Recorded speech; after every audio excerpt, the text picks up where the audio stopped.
It's flashing red now, so that's a good thing, I hope. Okay, hello everybody.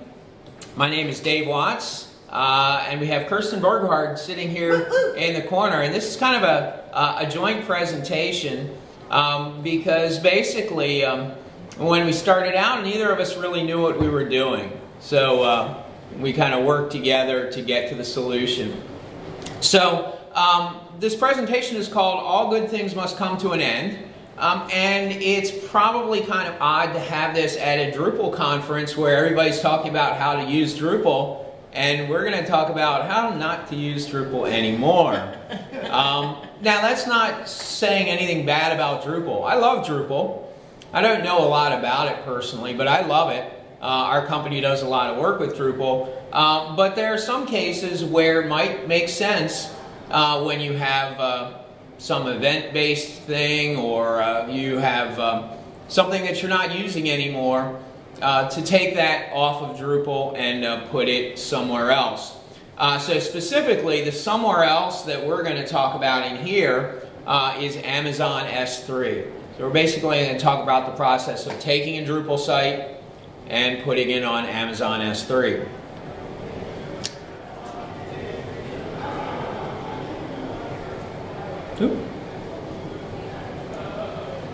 So again, Kirsten and me are doing the presentation, and this came about from, well, I guess a slightly panicked phone call where Kirsten basically said, you know, we've got this Drupal site and we have to move it off of Drupal right away. And I wasn't sure exactly what the reason was for that, but a lot of times it's because of money, right? So you're paying for a Drupal site that you don't really want to keep alive anymore, but you don't want to get rid of the content. So Kirsten is with the State Department, and I'm with Fig Leaf Software. And just a few quick words about Fig Leaf Software here. We actually do quite a bit of Drupal work. When I say we, I kind of mean that in the sense of the royal we. I don't really work that much with Drupal, although I manage quite a few Drupal servers. I don't really write a lot of Drupal code. I don't really do a lot of stuff editing Drupal content or anything like that. But we do have quite a few federal government Drupal clients, including the Department of Interior, the Export-Import Bank of the United States, the DOI Office of the Inspector General, BSEE, and actually quite a few more. I just ran out of space on the slide to talk about them. Now, in addition to being a Drupal partner, we're also an Amazon partner. So when Kirsten called me up and said, we got to put this somewhere, my logical thought was, okay, well, I know the somewhere. We should put it in S3. And we'll talk about why S3 is a good solution for I will also point content. out that that was actually where I had started. I kept trying to put it on S3 and failed miserably. And he'll go over all of the ups and downs of all of that failure. Yeah, well, there was I had a decent amount of failure as well, so it worked out. It worked out pretty well. We got it done just kind of in the nick of time. So to give you a little background about the site, so the site was basically a blog for the State Department that was maintained during the Obama era. You know, so that content needed to go somewhere, but it didn't want to get thrown in the trash. There's a lot of useful content there, and the key there is there's a lot of content there. It's fairly large compared to other Drupal sites that I've seen, and you know, when you say State Department blog, that's not the kind of thing that sounds like it's going to have a lot of content. But it did, so it had quite a bit, and that was one of the big challenges, was that we really only had a few times to try things out in order to get them right. So today we're going to talk about why you would want to go through this arguably perverse adventure to go from Drupal to static HTML. We'll talk about what you need to do in Drupal. before you begin the adventure. We'll talk about the process of extracting the content, which is surprisingly primitive. At least the process that worked for me was surprisingly primitive. And then, of course, you could put that content anywhere. I'm going to argue for why S3 is a good place to put it in a lot of cases. It's not the solution for everything, but I think for a lot of sites which have public content, which are basically just archiving so that people can go back to them, S3 is a very suitable solution for that. We'll talk about what we need to do inside of AWS to make S3 work. And finally, we'll talk about actually getting the files that used to be in Drupal and moving them into S3. So basically, those 6 components are what we're talking about. Now, so you're obviously not going to do this with all the sites that you're building and all the wonderful stuff you're doing with Drupal. Drupal is a really neat thing, right? So a lot of people are switching to Drupal. They don't want to switch away from it because Drupal does a lot of good stuff. But there are some indicators for when it makes sense to move from a dynamic site to a static site. And this isn't really just limited to Drupal in this case. Any kind of dynamic content, once you no longer use the dynamic aspects of it, why bother paying for them? So if you've got a site that's no longer used for new content, if you've got a site that doesn't absolutely rely on dynamic functionality to work, so there are some stopping points here. If you were doing some really interesting personalization stuff in Drupal, that's just not going to carry over very well to a static site. Fortunately, most of us aren't doing anything that heavy. So, of course, one option is to just not do anything, right? You've got a working Drupal site, just leave it alone, check, bill comes every month, write the check, and just keep doing that in perpetuity. Well, that check might be fairly expensive considering what you're getting out of it. So running Drupal itself, forget about money for a minute, but running Drupal itself requires a fairly significant computational expense. And this is true for any content management system. So at Figleaf, we work with Drupal. We also work with a whole bunch of other CMSs on .NET. We work with Sitefinity and Episerver. And on Cold Fusion, we work with Common Spot. Right? And all of these CMSs, they require a lot of CPU cycles to do anything.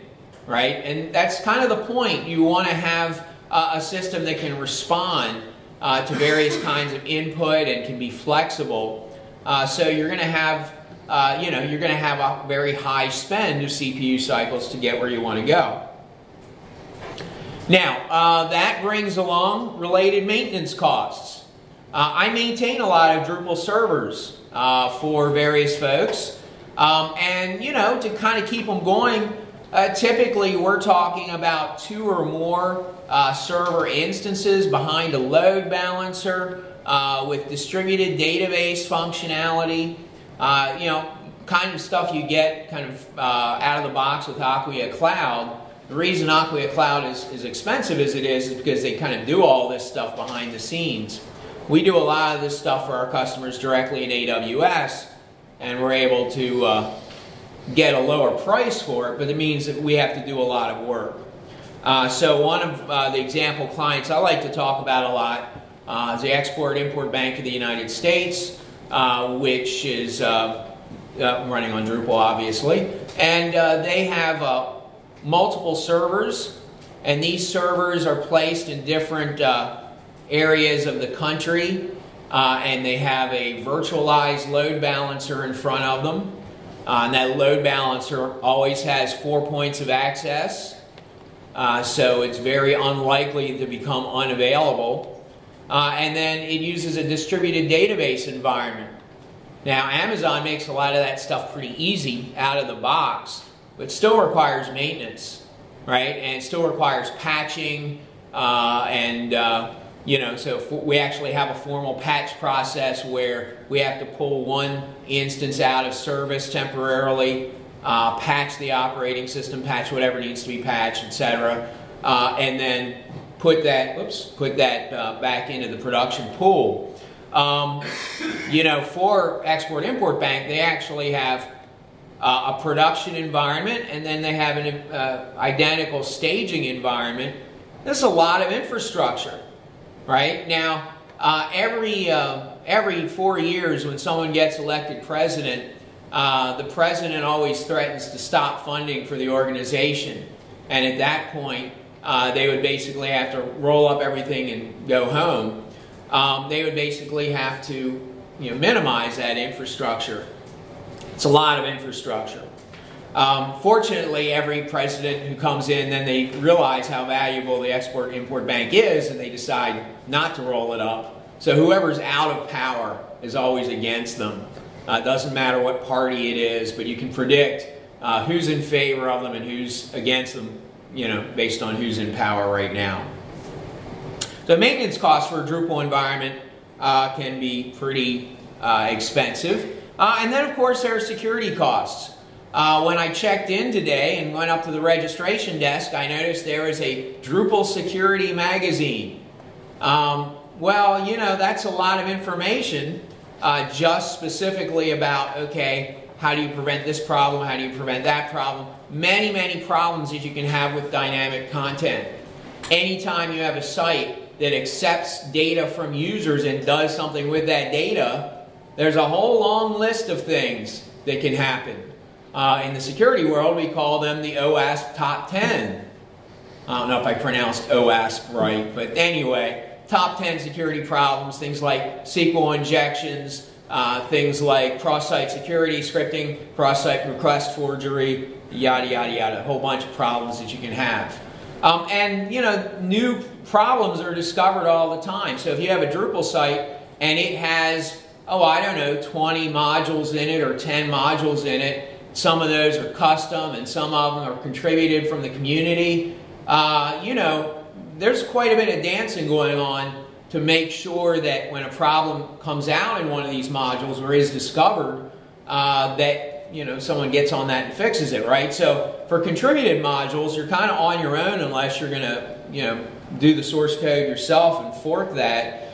For a lot of our customers, we end up running several different types of scan on a weekly or monthly basis to identify problems that, frankly, we would just have no idea about otherwise. As modules get updated, new problems get introduced. It's a scary world out there. Now, on the computational cost side, I've already kind of hit this, so I'm not going to spend a lot of time on it, but you end up with a lot of different components. And each one of those components needs to be managed. There's a labor expense as well as the actual upfront cost of that. Using a service like AWS makes this a little easier, but you still are paying a lot of money. So typically you might have 2 or more Drupal servers. Those servers might be running in containers. You might be using something like Docker or Kubernetes, or you might be running in the AWS world. You might be running multiple EC2 instances.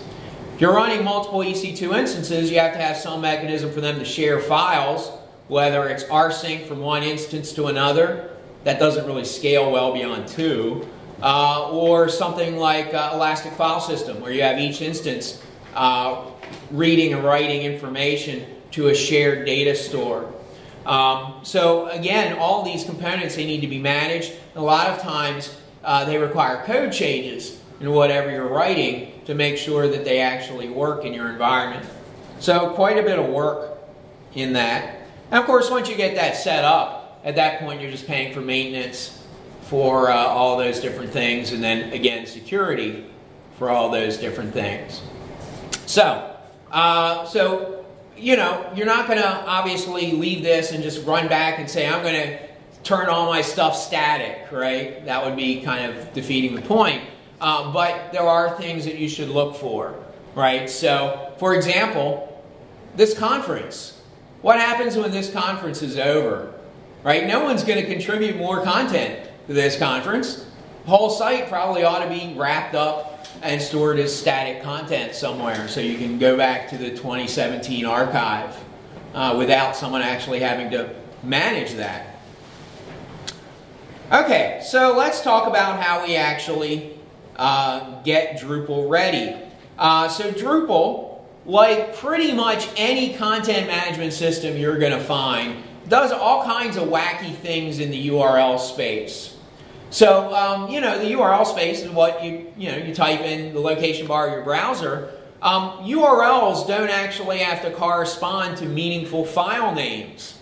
As long as the web server knows what to do with that incoming string and serves you up the right content, then, you know, it'll figure it out. Whether it actually maps to a file or not doesn't really matter. But if you're going to have static content, everything has to map to a file.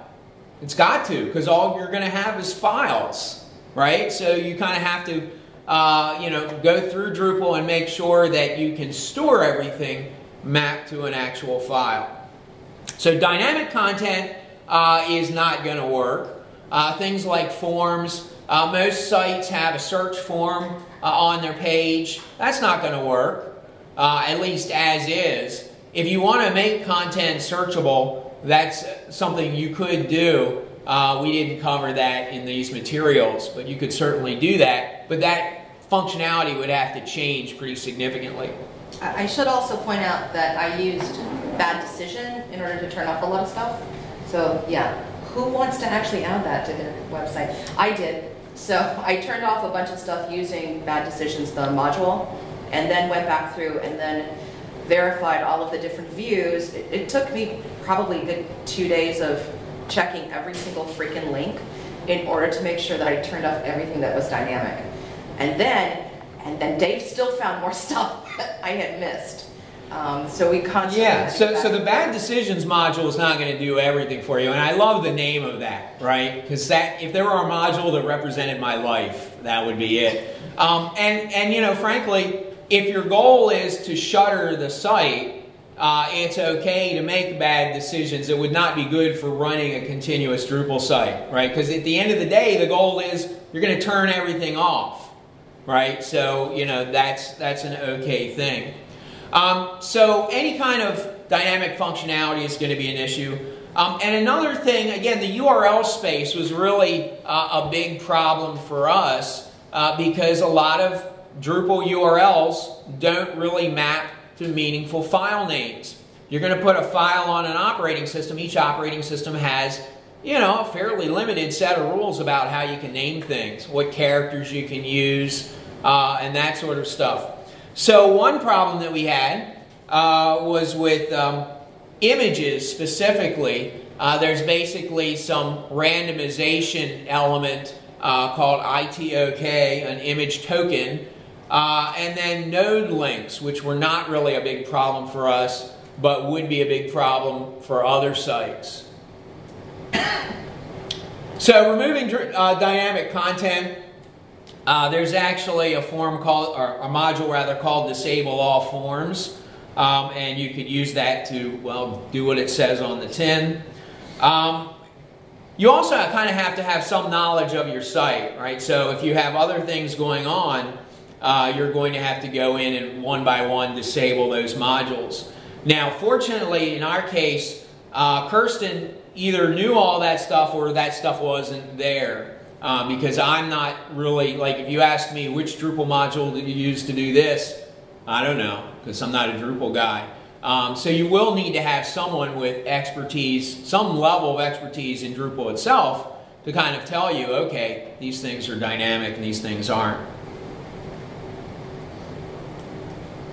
So some things that I found, you know, kind of looking around, a lot of things in Drupal might allow you to add comments. Obviously, that's not going to work anymore. And any kind of third-party dynamic content, for example, if you have some kind of rotating image or feed or whatever that's coming in, that's pretty common. A lot of times those are custom modules because you're doing something that nobody else is doing. You know, that's stuff that you're going to have to know to shut off on the Drupal side. Now, it actually took me a little while to figure out how to get that iToken thing to go away. And it turns out there's a settings.php configuration for it for Drupal 7 and for Drupal 8. And we were working with a Drupal 7 site, so I didn't get to test the Drupal 8 stuff, but someone said it worked, so. Now, for things that don't really translate to meaningful file names, we kind of need to make them translate to meaningful file names, or at least figure out name-value pairs.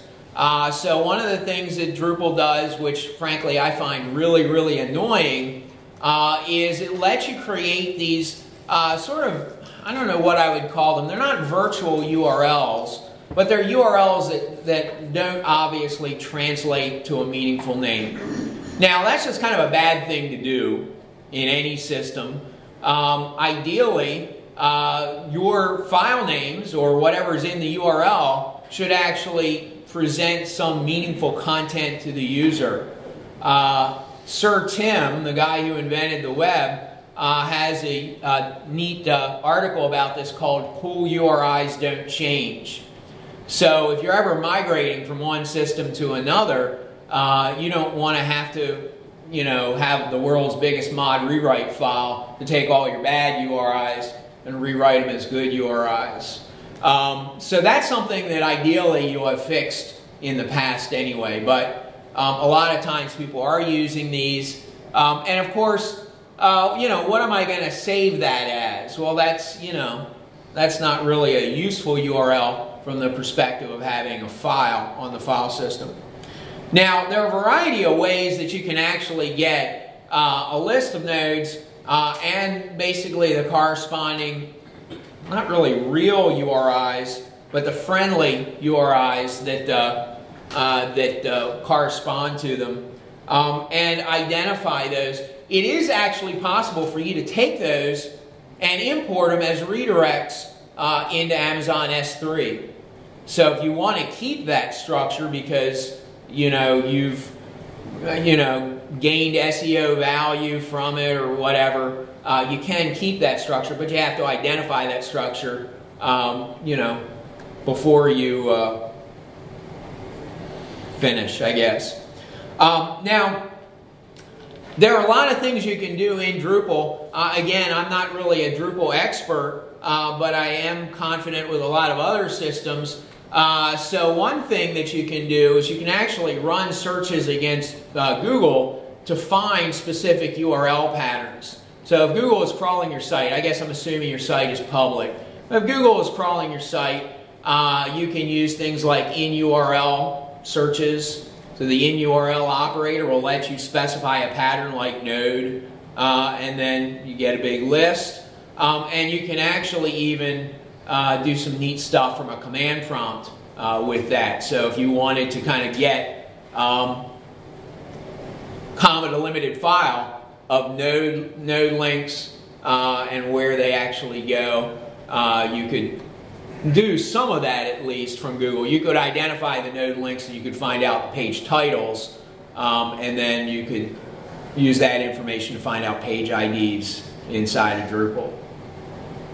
Is there a Google CLI tool, or are you just writing bash scripts to do that? Oh, you're just writing batch scripts. There's no official Google CLI tool for that, but it's interesting that a lot of Googlers have written scripts to do that kind of thing because it's a handy thing to be able to do.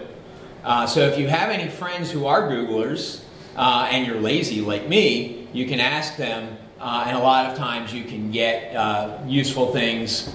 Unfortunately, they tend to be written for OS X. I'm a Windows guy, so I can't really say, hey, can you convert that into PowerShell? But I can take it and convert it to PowerShell myself. So at least I'm doing part of the work there.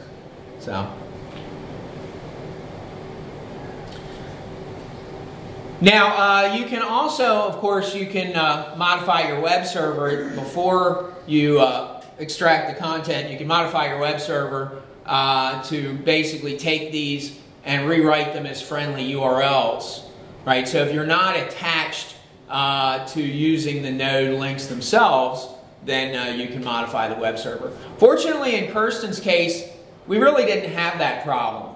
There were just a handful of links on the site that actually pointed to node/something, and we were able to identify those from the command line and pretty quickly fix them. So I did that. That was fun. I think those were mostly our translation ones, weren't they? I don't remember. Odd languages. But there weren't that many. I mean, it's like 20 or so. Woohoo! So that was good. Now, in the sort of clueless, obvious department, you want to let people know that this is no longer dynamic, right? So if you've got a dynamic site like blogs.state.gov or whatever the name of it was before, and you want it to, still go to that name, people who go to it are going to be expecting to do stuff. And they can't do stuff anymore. So you have to have some kind of warning. I think this one is small but tastefully located at the top of the page. And it has a picture of President Obama. So pretty clearly nobody's going to be doing anything with that anymore, right? So, users can figure that out.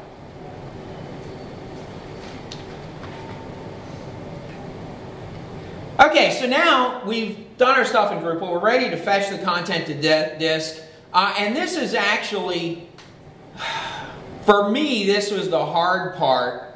And the reason it was hard was because there was so much content. This site was huge. In fact, it was so huge, the first thing that we wanted to do was actually to export it to Git pages. But it was too large. We had content from 2007, I think.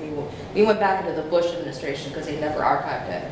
We were just so huge, there was nowhere else to go but this, or me maintaining it for the foreseeable future, and that just wasn't going to happen.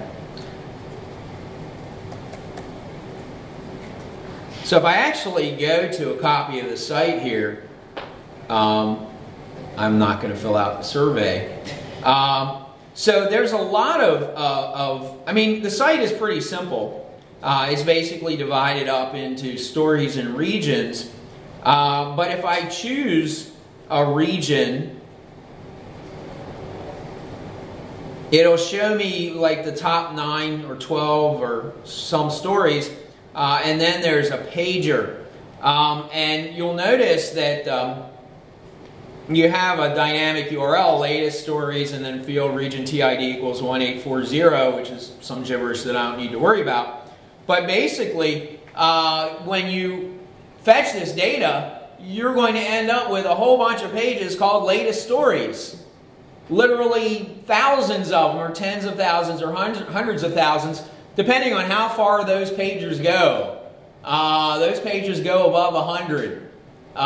In some cases. So it's a lot of content which is going to have very similar names, and basically you're going to be saving multiple copies. Each one of them is going to have different content. Now, there are a lot of tools to let you do this, and I kind of skipped something which to me is obvious because I was head down in it. But the way we're going to get the content is we're going to crawl the website. I kind of forgot to mention that. We're going to crawl the website. There's no real reliable mechanism in Drupal to just say export the site. There's a Drupal module that does that. That Drupal module is not going to export 100,000 items. It's not going to happen. That site's going to go up in flames, right? So it's not going to happen. So really the only way you can do it is to export the site yourself. So I mentioned earlier that we're going to get the content in a surprisingly primitive way. We basically get it with a browser. And that browser is going to issue hundreds of thousands of clicks to get the content that it needs to go. And obviously, we're not going to hire an intern and have them click on everything and then hit File Save. Although, maybe that would be cheaper. But we use an automated tool for that. There are a lot of automated tools that will basically fetch content, store a copy of it. So wget is kind of the gold standard for this. And then on OS X you have httrack, which is a command line option, or command line program. On Windows you have WinHTTrack. And we actually used WinHTTrack simply because it had a GUI, and I was doing it, and I was able to stumble my way through the right set of options. There are a lot of options to set, and there's a lot of advice out there about how to set these options. Now, because the site was so big, I ended up storing it on an external USB drive. This is like a 1 terabyte, 1 terabyte what happened? external, well, I held up the hard disk, but that's okay. I learned my lesson. There was so much content that we really couldn't run this operation in a single run. And so I ended up running it from my home PC, and then my home PC started having blue screens of death periodically because of an unrelated issue. It's an old piece of crap, right? But I could leave it running for 30 hours. And that didn't work, so I ended up basically having to have a tool that I could pause. And WinHTTrack lets you pause the operation. So that was kind of essential here. As I moved from one place to another, I could pause it, restart, pause it, restart. wget does not really work for pausing unless you're going to do 2 runs. And, you know, frankly, I just didn't have the time or the energy to do 2 runs. So the first run would actually fetch all the URLs, and then you could write those to a file. And then the second run would take that humongous file and iterate through the URLs and not actually do the discovery. So I didn't want to do that because it was kind of scary to me. Yes? Did you consider fetching it to a server, like setting up an EC2 instance and letting that crawl the site and fetch it to there? I actually tried that early on, and moving that site was just, I failed at everything. So I'm going to say I kind of dismissed that out of hand at the beginning, because when Kirsten said, oh, this site is so huge, it's taking forever, and I thought to myself, smart guy here, oh, how big can it really be? It's a blog. How big can it really be? So I kind of discounted Kirsten's warnings about, you know, that the site was huge, right? In retrospect, I might have done that, but, you know, my goal was ultimately that I didn't want to have to manage a server, or I didn't want Kirsten to have to manage a server. I didn't want to have this on an EC2 instance. So originally, when Kirsten called me, like the first thing she said was, what I'd like you to do is I'd like you to replicate the Drupal environment into AWS. So you'd have a Drupal environment in AWS, and then we can figure out what to do with it later. Which is where I started from. We originally were on EC2 like 3 years ago. So when I thought, okay, well, I can move this back to our previous EC2 instance, it was EC2 XL, blah, blah, blah. And anyway, it was so enormous at this point and so bloated. Every time I moved it back, I lost just whole bits of data. I would, like, all of the images suddenly wouldn't work. Or I would try to move it and suddenly all the links weren't working. It never was the same every time either. And so a lot of that had to do with the settings here. So, you know, making sure that you had site root relative settings instead of absolute paths for URLs. That was a big deal. I mean, honestly, the reason I didn't just pull it to EC2 was that, you know, I knew I was probably going to have to do some post-processing on it, and that's just easier to do on your laptop where all your stuff is. And I didn't think it was as big as, you know, as threatened, right? So, you know, in retrospect, I probably still wouldn't have done it on EC2, but I would have replaced my desktop at home first. Another thing with EC2 is that you're paying for traffic, right? And so, you know, you kind of have to factor that in. I mean, I know there's going to be some traffic, but I really want to minimize that. And we ended up doing about 3 crawl iterations before we finally got, oh, this is the magical settings that work for us. You know, so you can't really predict that, and you know, and you have to have access to the EC2 instance, and you know, so we try to lock all those down to our corporate network and blah blah blah. So you know, our ultimate goal was to get this on S3, and we didn't really want to do any intermediate steps. We being me at that point, I was just like, I'm going from point A to point B. And you put something in the middle, I'm just going to get confused. Now, your public site probably has a robots.txt, and all of these tools are going to honor that by default, but they all have a switch that lets you turn that off. So you're going to need to turn that off. You're going to need to download all of the assets for the site. That's usually not really an issue, but again, if you're using absolute paths, you'll be downloading the assets, but they won't be showing up when you actually browse the downloaded content. You want to download only files for your site. So actually, depending on how you set up mirror options in these tools, sometimes you'll mirror just your own site, and sometimes you'll actually end up mirroring additional sites as well. Now, obviously, that's not a good thing. And the first run that we did, we ended up capturing about 9 sites, and holy crap, that was a lot of stuff. And we just kind of said, okay, this is crazy, let's work on our settings. And then I did a couple iterations, which I would break after letting them run a little while and just say, okay, I'm getting closer to what I want with the settings. And again, all these tools will let you configure local paths. So here, this is a screenshot from WinHTTrack, which again, I just used primarily because I'm a Windows guy, and I wasn't able to get the settings I wanted to get with wget to work. We actually tried wget at first, and I just wasn't able to get exactly what I wanted. But what ended up working for me was basically a specific user-defined structure. So there's a box in here where you can pretend it's a command line tool and type in the stuff that you want to type in. You will need to accept cookies if there's any kind of personalization functionality remaining on the site. And you will need to say no robots.txt rules.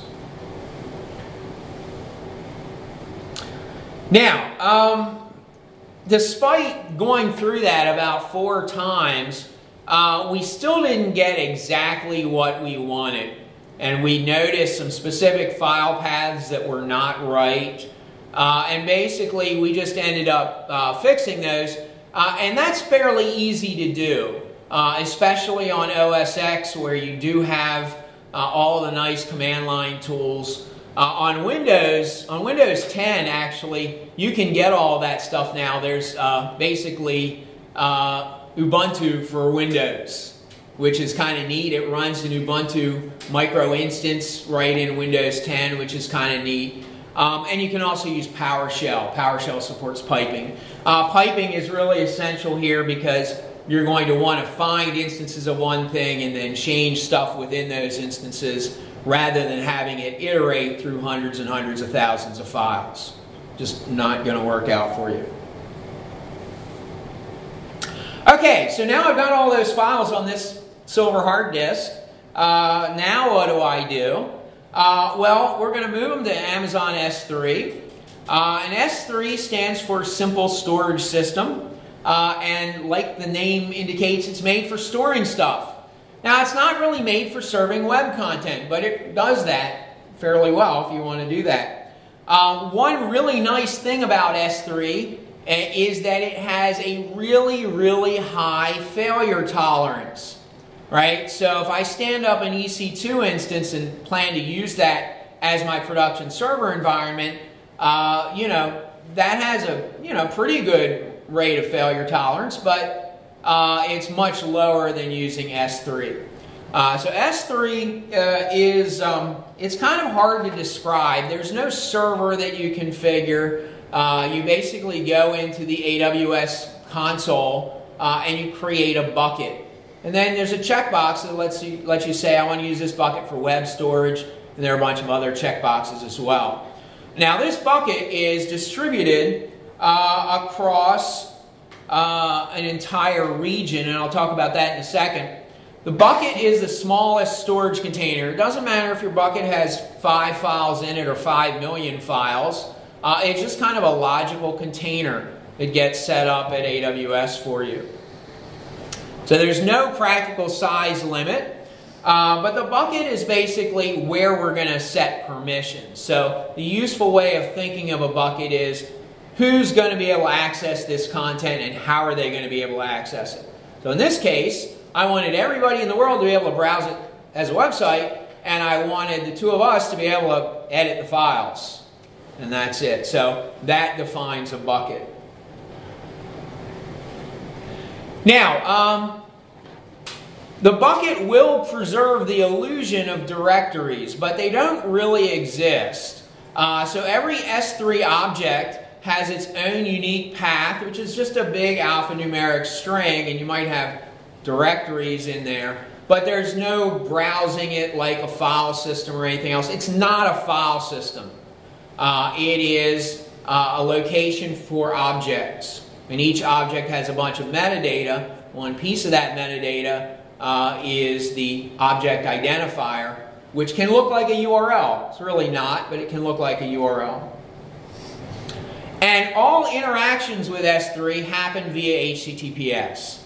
So when you want to edit a file, you're going to edit that file locally or whatever, and then you're going to upload it via HTTPS. You can't edit it on S3. That doesn't even make sense because there's no there. Basically, there's no file system you can browse. Now, at this point, it's helpful to interject a little tiny bit about AWS. So AWS, obviously, they're a cloud service provider. They are FedRAMP approved, and you can use it for any kind of public content. Have that FSMA low or FSMA moderate that's supported for those sorts of things. And they have a special region specifically for the U.S. government, which is located not on the East Coast. It's on the West Coast. I don't know why that is. But a lot of government agencies were using AWS prior to GovCloud, and there's no actual security difference. There are certification differences. So if you're a government agency, you don't have to use GovCloud, but it's an option if you want it. If you want to have your content located on the East Coast, you can't use GovCloud. So there are actually two regions on the East Coast, US East 1, US East 2, inside each region, which is kind of a geographic area of the country, there are multiple data centers. I'm going to oversimplify things just a little bit here and say that those data centers are called availability zones. That's not really true. An availability zone can consist of one or more data centers. But the upshot of all this stuff is that if a server goes down somewhere, you're not going to lose content. You have a very, like if you say 99.99, there are a lot of nines after that before you lose any content. So it's really the safest thing in AWS. And if that doesn't make you feel good enough, it is possible to set up a bucket in one region, a bucket in another region, and set up cross-region replication. So if you're worried about a giant meteor hitting the East Coast or a North Korean rocket launcher or whatever, you can have your content go out to US West or somewhere else. AWS has a lot of security controls. Basically, AWS is responsible for the security of their own infrastructure. So, in turn, you are responsible for the security of the implementation. So you do have to know a fair amount about AWS to use it securely. It's not rocket science, but there are a lot of details. One of those details is the use of accounts. So there are two different kinds of accounts in AWS. When you set up a new AWS console for yourself, you'll be using a root account. And the root account has God privileges, And then the first thing you're told to do is never use the root account again. A lot of people ignore that, they keep using it, but you'll want to use what are called IAM accounts. The IAM accounts can be assigned to roles, they can be given specific privileges, and you can create policies for them and attach those policies to other things. For example, to your S3 bucket, you can attach a policy that says Kirsten and I have edit rights, more or less. It's more complicated than that, but that gives you the idea. You can set up multi-factor authentication with all these things. I recommend that. Now, to set up an S3 server as a web server, there's actually a very helpful page on the Amazon site. It's pretty easy to do. When you create a bucket, there's basically a box that says, I want to use this as a web server. Otherwise, it's just used as a storage repository. Now, it doesn't have all the functionality that a real web server like Apache or Nginx has, where you can configure all kinds of wacky stuff. Hopefully you won't need that. If you do need that kind of thing, then S3 is not going to be for you. But you can do redirects, you can set up error pages, and there's some other kind of basic website 101 stuff you can put in there. Now, S3 does not support logging by default. If you want to enable logging, you'll actually have to create a second S3 bucket and then configure the first one to use the second one for logging. And since it's a website, you probably want to do that if you want to get raw analytics. Of course, you can configure something like Google Analytics as well and have that do its thing. Now, the documentation for this is really all on one page. How do I configure as a website, basically, is the one page. So it's pretty easy to do. Now, when you create an S3 bucket, it's going to automatically have a DNS entry, an A record, for you DNS fans out there, an A record that points to whatever your bucket name is, .s3-8, whatever region you're in, .amazonaws.com. You can actually leave out the region, and most times it'll be able to figure out which place to locate to based on your current location. So if you and the region are in the same geographic area, it can figure that out for you. There are some issues with the bucket name. So when you use it in DNS, it's going to be all lowercase, regardless of what you name your bucket in S3. Now, that's probably not the name you want to give out to people, so you can create a CNAME in your DNS that points to it, you know, like something.state.gov. But we run into a problem there. You cannot use HTTPS with an S3 website kind of as is, because the certificate that people use when they go to bucket.whatever.amazonaws.com is only going to validate for the amazonaws.com name. Right, so you can't add state.gov to their certificate. It's not going to let you do that. But there is a solution, and that solution is another Amazon product. Why should we be surprised? Another Amazon product called CloudFront. And CloudFront basically is not intended to solve this problem. It's a content delivery network like Akamai.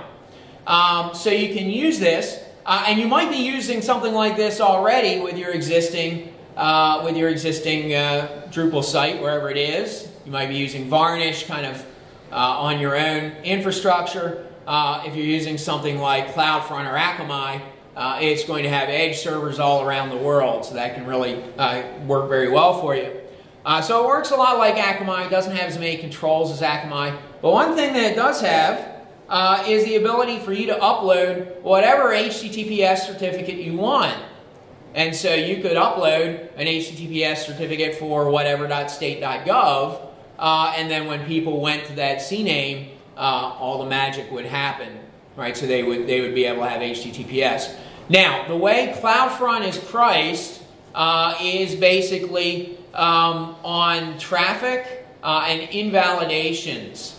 Now, you're probably not going to pay a lot for traffic, and you're not going to pay a lot for invalidation. So it's not going to be really expensive to add this to your AWS purchase, but it is going to cost a little extra.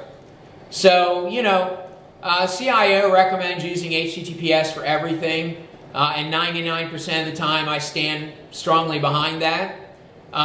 This is the 1% of the time where I figure, oh, you know, make your own decision whether you need HTTPS for static site. You know, if you do, then you'll need to set up CloudFront, and then basically what you'll do is in CloudFront, you'll set your CNAME to point to CloudFront. So CloudFront will have its own endpoint URI. You'll take that, you'll make the CNAME point to that. You'll go into AWS Certificate Manager, upload your certificate and your private key, just like you would plug them into your Apache server. And then on the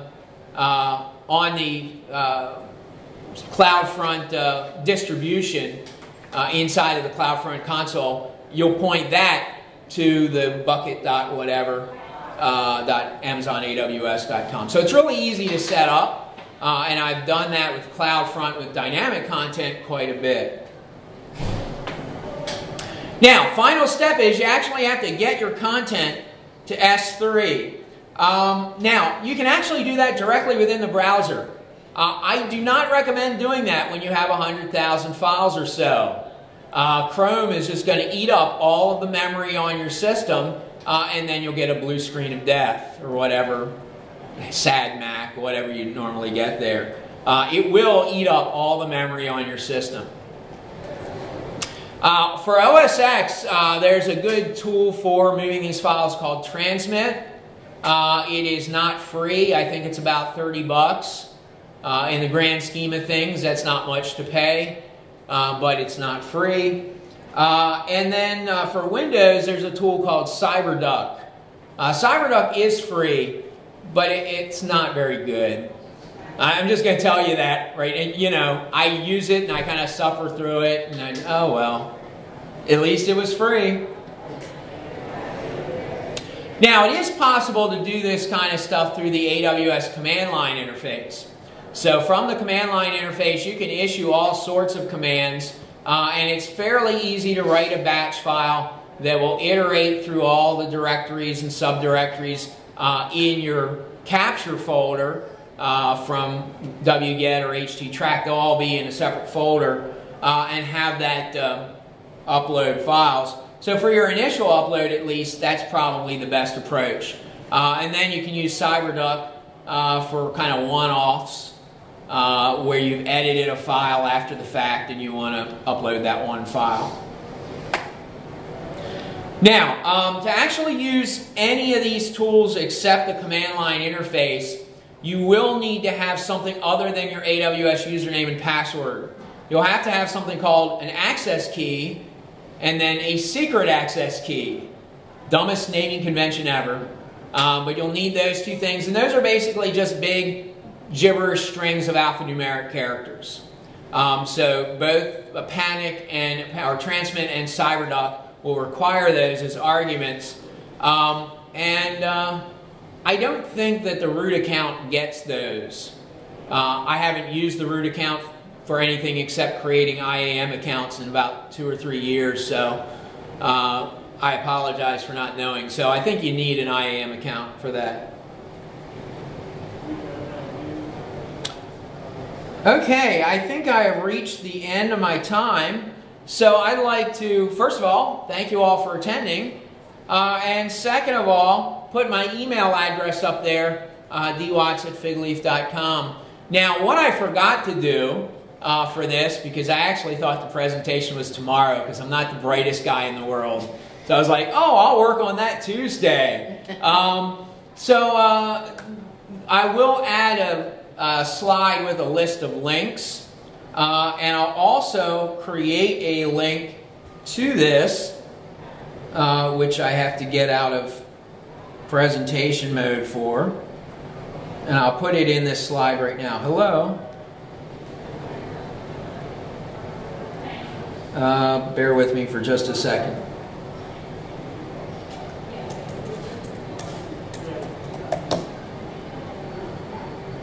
So I'll go ahead and just make up the link for this now.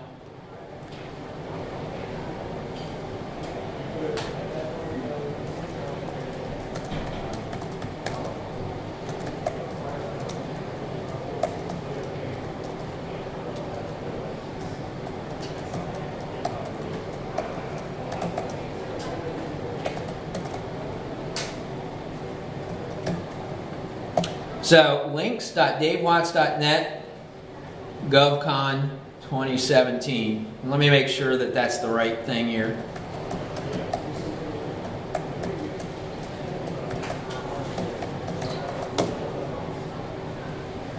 Yep, that's right. Okay, so that link doesn't actually exist yet, but after the session today, I'll go outside and create it while I'm sitting at the table.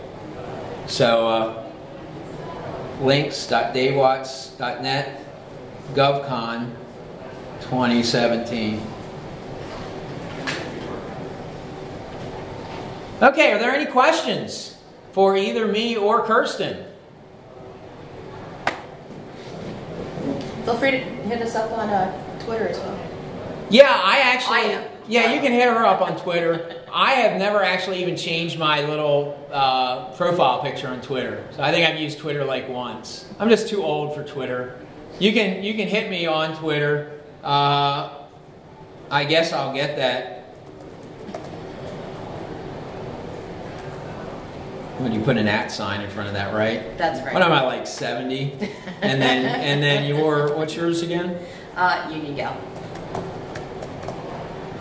Okay, so you can hit her up on Twitter, and then she can hit me up on, she can call me up or whatever. Yes? How long did it take you to complete this project, and how much in terms of money did you spend to get this moved over, would you say? So when I started trying to do it, it was right after launch of the new site. So I actually just pushed it off onto my old dev server and said I was going to stay here until I have time, which wasn't until March. And then when I started actually trying to make all of those changes, I specifically picked Amazon S because there was no charge for it. It's free.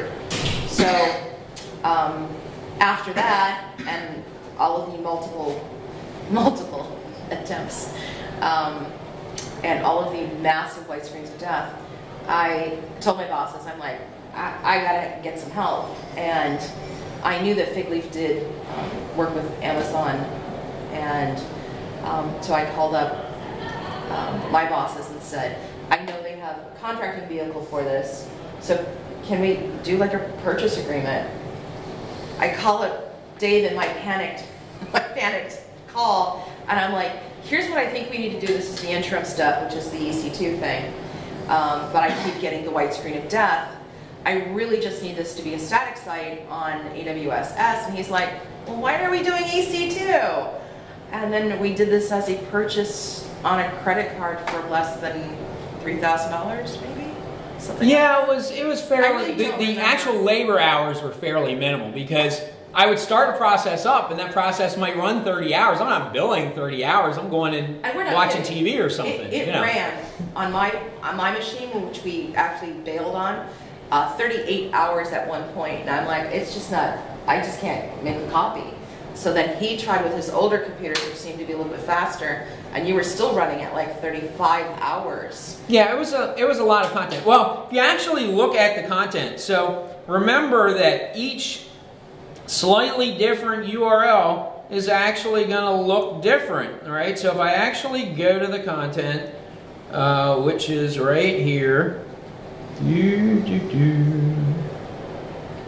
so if I look at index, you'll notice there are like a whole bunch of pages called index something.html. And that's because there's a pager in index.html. And so as you page through content, it's going to be slightly different. The pager actually still works. And fortunately, I didn't really have to do anything to make it work. So it basically grabbed every copy of index and created the pager. And the file wasn't actually named index, but we had to basically, do a little bit of jiggering around to make sure that's what came up. for link. So there was a little bit of post-processing to make that happen. So yes, it was really inexpensive. I mean, for a site this size to be able to actually archive it and push it to where we needed to push it, yeah, that was pretty inexpensive. And frankly, one other reason why I didn't want to use an EC2 instance is because I have FiOS at home. So I figured, you know, let her rip, right? And I'm not worried about bandwidth or anything like that. So, you know, I'm just going to run it and see what happens.